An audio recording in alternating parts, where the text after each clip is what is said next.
Scotland. It's a distant and cold land which is blown off from every quarter.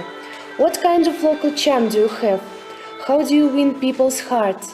Why do they want to return to Scotland once they beheld the Emerald Hills and felt the winds of precious freedom? Is it possible for the warmth we're used to be replaced with coldness of this country?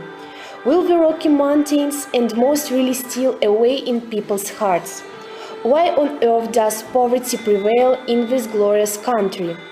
People who have never been to this country often ask these questions.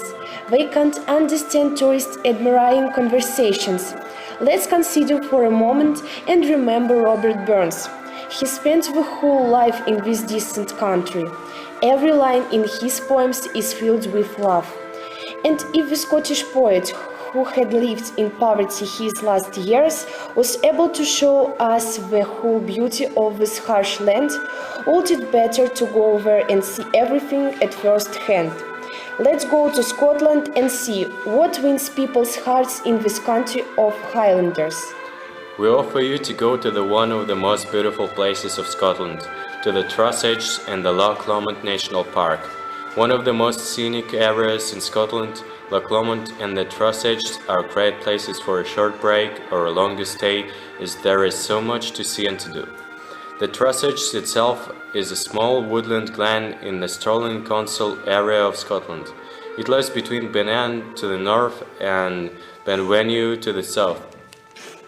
The Trossachs are known as the Scottish Highlands in miniature, steeped in Scottish history, legend and myth, and a landscape of lochs, glens and mountains. The area is as popular a destination today as it was over 100 years ago when Queen Victoria and Sir Walter Scott came to the Trossachs and started a trend that has continued ever since.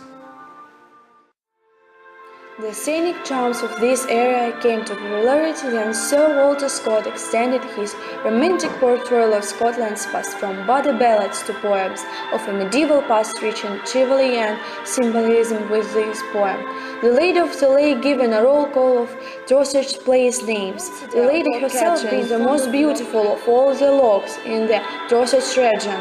The loch is 8 miles in length, making it one of the largest lochs in the Trossachs, but it is only 500 feet deep. Along with Loch Katrine, there are a lot of marvelous lochs in this national park. The Loch Lomond and Trossachs National Park contains 22 lochs. The national park also contains Scotland's only lake, the Lake of Pentas, which lies between Aberfoyle and the port of Menteith. Loch Chon is surrounded by forestry and with wonderful views of nearby hills and mountains. It's fabled that the sheltered water has a resident kelp, water spirit, as well as one of the world's largest populations of fairies. Loch Ad is a picturesque area of fresh water measuring some 2.5 miles by 1 mile. The loch is said to be the source of the River Forth. Three Lochs Forest Drive is a historical place with fabulous scenery and wildlife in the heart of the Queen Elizabeth Forest Park. It was launched 40 years ago in 1977 to celebrate the Silver Jubilee of Queen Elizabeth II. Visit woodlands, mountains, tranquil lochs and glens and rocky coastline to the sea lochs. Loch Lomond and the Trossachs National Park is brimming with wildlife.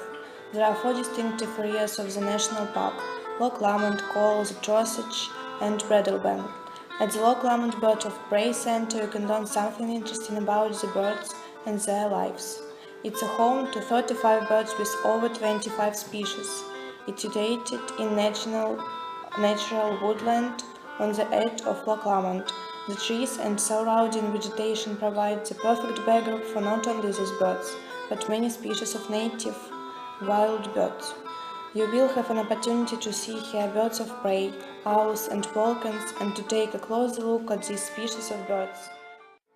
It's interesting that Loch Lomond has more species of fish than any other loch, with the freshwater fish, the polman, being found in one other loch. With 200 species of birds and over 25% of Britain's wild plants being recorded in this area, it is a naturalist's paradise. Some of these species to be found in and around Loch Lomond are red deer, black grouse, osprey, capercaillie, buzzard, ptarmigan, red squirrel, golden eagle, peregrine, wildcat, geese, falcon. But more of these species are in danger nowadays.